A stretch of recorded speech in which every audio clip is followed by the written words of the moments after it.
Daddy will be home for dinner, baby girl. That's what I heard, and I swear to God, my heart stopped beating for a full 5 seconds.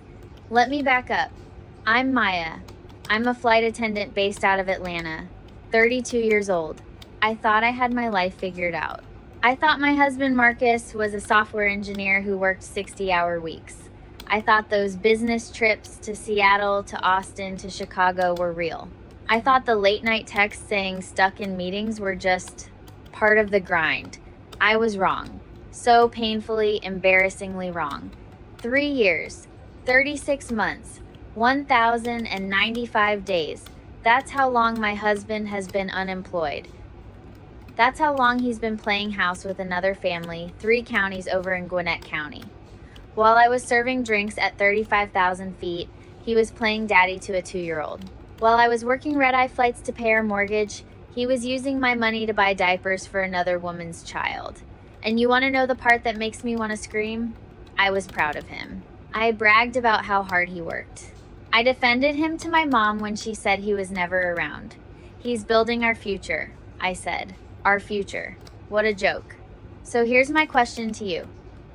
If you found out your entire marriage was a lie, if you discovered your husband had a whole second life funded by your sweat and your miles in the sky, what would you do?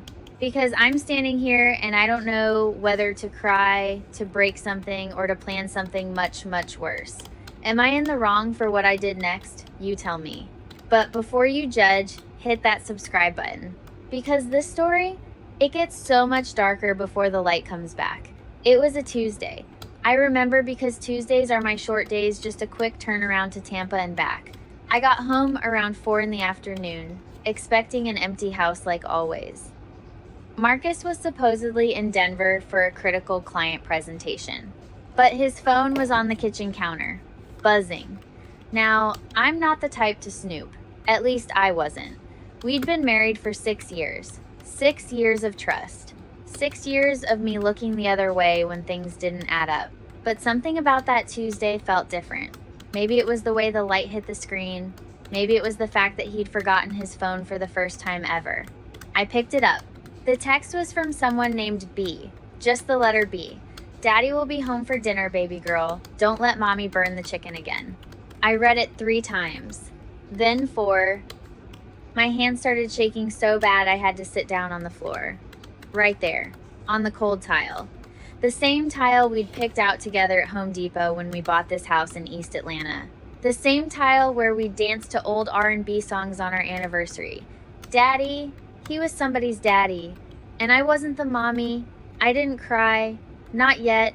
Something in me just shut down. Like when you're on a flight and the oxygen masks drop. Your training kicks in, you stop feeling, and you start doing. That's what happened to me.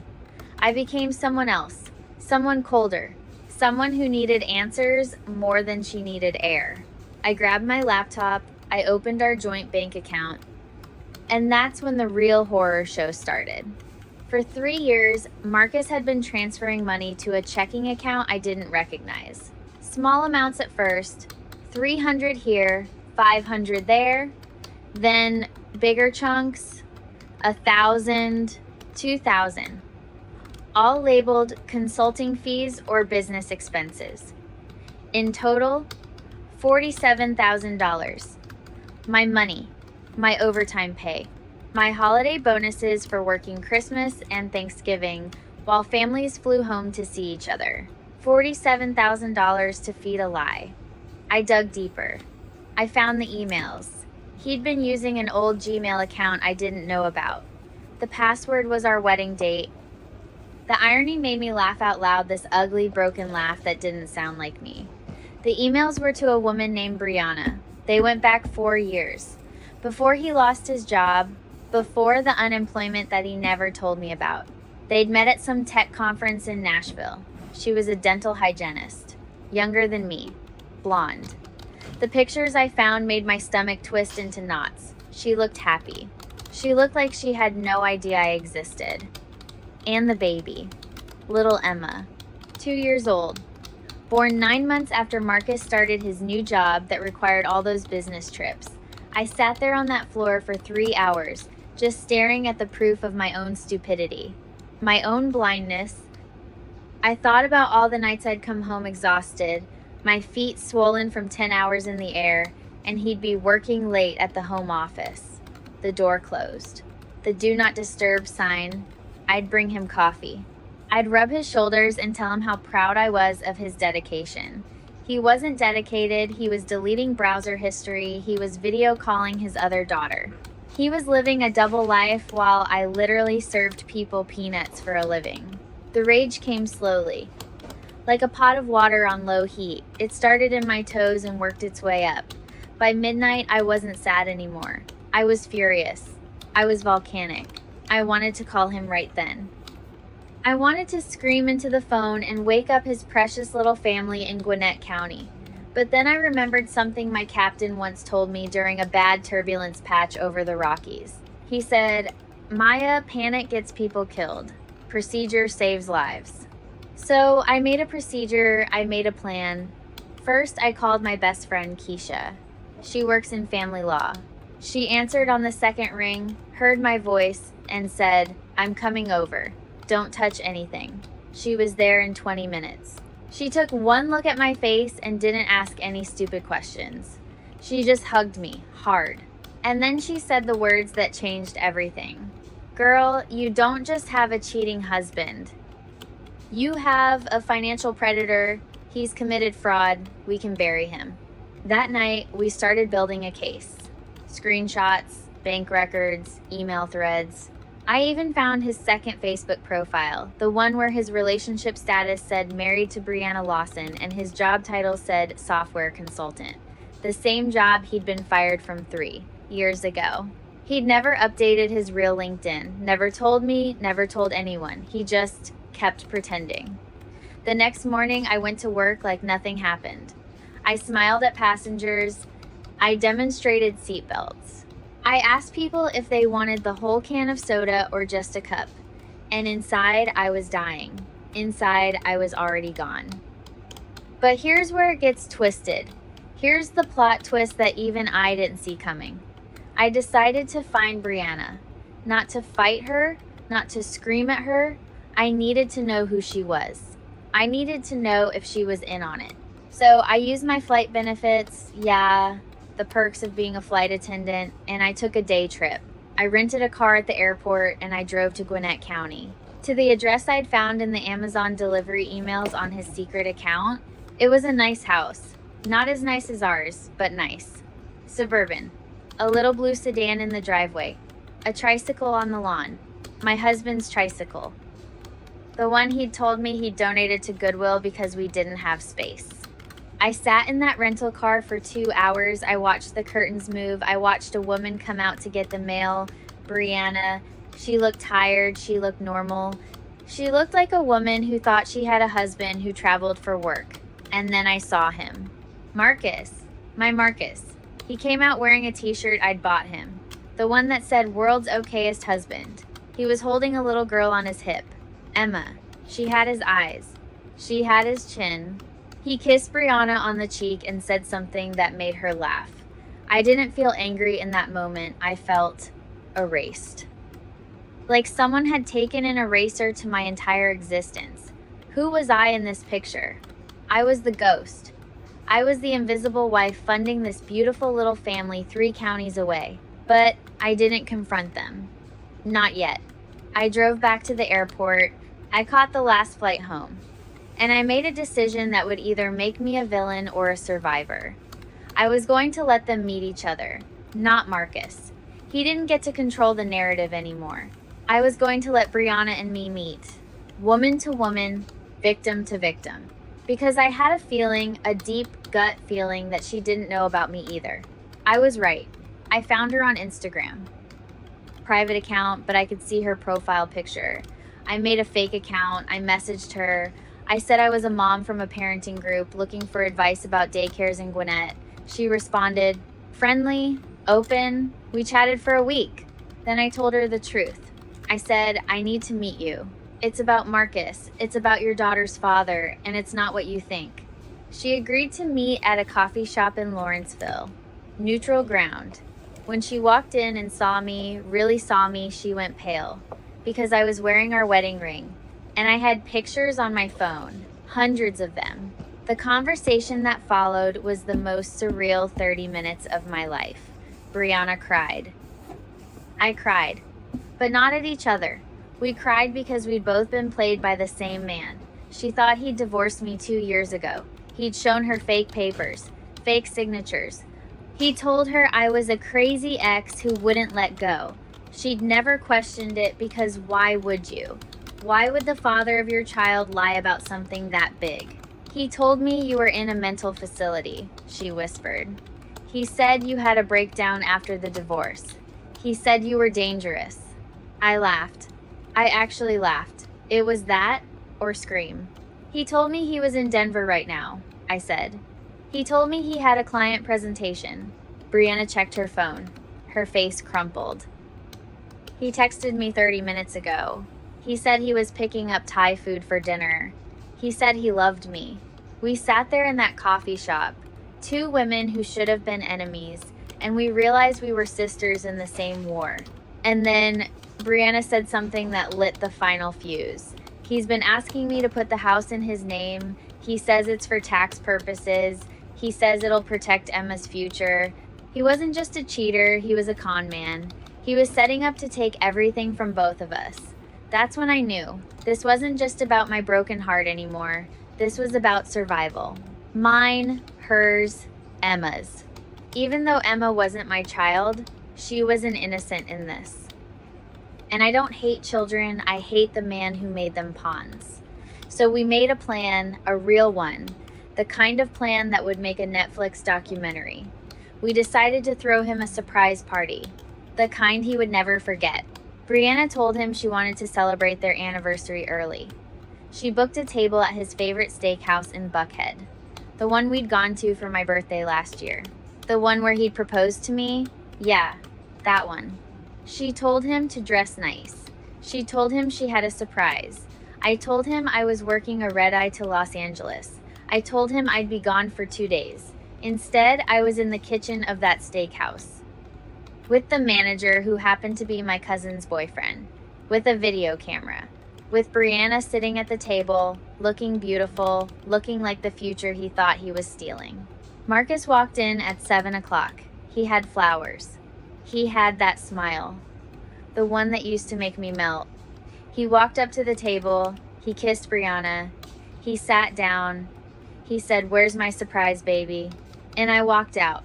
I walked out of that kitchen in the red dress he bought me for our last anniversary, the one he said made me look like a queen. I walked right up to that table, and I said the words I'd been rehearsing for 3 weeks. "Hi, honey." Surprised? The look on his face, I wish I could bottle it. It was fear mixed with confusion, mixed with this dawning, horrible realization that his entire world was collapsing in real time. He looked at Brianna. He looked at me. He looked at the ring on my finger. The ring that matched the one he'd given her, because apparently he'd bought us the exact same style from the same jeweler. Classy. "Maya," he stammered. "This isn't. I can explain." "Explain what?" I asked. My voice was steady. "I'd practiced this in the mirror. Explain how you've been unemployed for 3 years. Explain how you stole $47,000 from me. Explain how you have a second wife and a second daughter 3 counties over. Or should we start with the fake divorce papers you showed Brianna?" The restaurant went silent. Every single person was staring. The bartender had stopped pouring. A waiter dropped a plate. Brianna stood up. She looked him dead in the eye. "I took Emma to my mother's house, Marcus, and I changed the locks. And I called my uncle, the one who owns the tech firm you keep saying you consult for. He says he's never heard of you, but he'd love to meet you." In court, Marcus started to shake, actually shake. He reached for her hand. "Brianna, baby, please." "Don't baby me," she snapped. "I'm not your baby. I'm not your anything. You made me a mistress without my consent. You made my daughter a secret. You are disgusting." Then she looked at me, and she nodded. A small nod. A nod that said, "I see you. I believe you. I'm sorry." I pulled out the folder I'd been carrying. I dropped it on the table. It landed in his steak sauce. Divorce papers? I said. Already filed. I've also filed a police report for financial fraud. And Keisha, remember Keisha? My best friend from law school? She's going to make sure you never see a dime of my money again. Oh, and the house? It's in my name only now. I had the paperwork expedited yesterday. You have 48 hours to get your things. After that, they go on the lawn. And trust me, Atlanta weather is unpredictable this time of year. He tried to stand, he tried to reach for me. Maya, I love you. I've always loved you. This was a mistake, a terrible mistake. A mistake? I laughed, that broken laugh again. A mistake is forgetting an anniversary, Marcus. A mistake is burning dinner. This is not a mistake. This is a choice. 3 years of choices. Thousands of choices to lie, to steal, to manipulate, to destroy. You don't get to call that a mistake. You don't get to shrink it down to something forgivable. I leaned in close enough to smell his cologne, the same cologne I'd bought him. The same one I'd sprayed on his pillow when I missed him during long trips. You wanted 2 families? I whispered. Congratulations. Now you have 0. I walked out. I didn't look back. Brianna followed me. We stood on the sidewalk outside that restaurant and we both just breathed. The Atlanta air had never tasted so sweet. He's going to call, she said. Let him, I replied. The only person he can afford to call is a public defender, and only after they finish processing him for fraud. She hugged me then. A real hug. Not a pity hug. A warrior hug. 2 women who'd been through a war neither of them signed up for. I don't know how to thank you, she said. Thank me by never letting a man make you small again, I told her. Thank me by raising Emma to know her own worth. And thank me by testifying in court when I take that man for every fraudulent penny he ever touched. She smiled. It was a sad smile, but it was real. You know what's crazy? He told me you were unstable. He told me you were jealous, possessive, crazy, but you're the most grounded person I've ever met. That's the thing about liars, I said. They always project. They tell you who they are by who they claim you are. We exchanged numbers, real ones this time, no fake accounts, and we went our separate ways. Her to her mother's house. Me to my empty house, my house where I poured myself a glass of wine, sat on that same kitchen tile, and finally let myself cry. Not for him, never for him. I cried for the woman I'd been. The woman who believed that love meant believing every word. The woman who worked herself to the bone for a future that was never hers. The woman who almost lost herself in the lie of someone else. But I found her. I found myself. And she was stronger than I ever knew. It's been 6 months since that night at the steakhouse. 6 months of court dates, of paperwork, of learning legal terms I never wanted to know. Marcus is facing charges for financial fraud and bigamy. Turns out, his fake divorce papers weren't just fake, they were criminal forgeries. The district attorney says he could do real time. Not just a slap on the wrist. Real time. Brianna and I, we're friends. Actual friends. We have coffee once a month. Emma calls me Auntie Maya. It's weird, I know, but trauma bonds you in ways nothing else can. We were both casualties of the same bomb, and we decided to rebuild together instead of letting the explosion define us. As for me, I kept the house. I kept my savings. I kept my job, which I actually love, by the way. I love the sky. I love the freedom of being above the clouds where nothing can touch you. I love that I don't have to rush home to a lie anymore. I don't have to check my phone and wonder if my husband is really where he says he is. I started therapy. Real therapy. Not the fake kind Marcus pretended to need when he wanted sympathy. I learned that my worth was never tied to his approval. I learned that being a good wife doesn't mean being a blind wife. I learned that trust is earned in drops but lost in buckets. And Marcus emptied an ocean. So, am I in the wrong for what I did? For setting him up? For exposing him in public? For taking back what was mine? Some people say I should have handled it privately. Some people say I was too harsh. That I should have forgiven him. That marriage is about second chances. But here's what I say. I say that when someone steals 3 years of your life, $47,000 of your money, and your entire sense of reality, you don't owe them grace. You owe them the truth. And the truth is a sharp knife. Sometimes you have to wield it to cut yourself free. To every woman watching this who feels like she's going crazy because things don't add up, trust your gut. Your intuition is the most powerful safety feature you have. Use it. Don't apologize for it. Don't let anyone gaslight you into thinking you're paranoid. You're not paranoid, you're perceptive. And to the person who broke my heart, if you're watching this, which I know you are because your sister told me you still stalk my social media, I want you to know something. I don't hate you. Hate takes up too much space. I just don't think about you at all. You went from being my whole world to being a cautionary tale, and that's the best revenge I could ever ask for. If this story resonated with you, if you've ever been betrayed, if you've ever had to find your strength when everything fell apart, drop a comment below. Tell me your story. Tell me what you would have done. And if you're still asking yourself, am I in the wrong? Let me be the one to tell you, you're not. Standing up for yourself is never wrong. Subscribe if you want to hear more stories like this. Not because I want fame, but because I want every woman who's ever felt invisible to know that she is seen. She is heard. And she is so much stronger than she thinks. This is Maya, signing off. And this time, I'm flying first class in every sense of the word.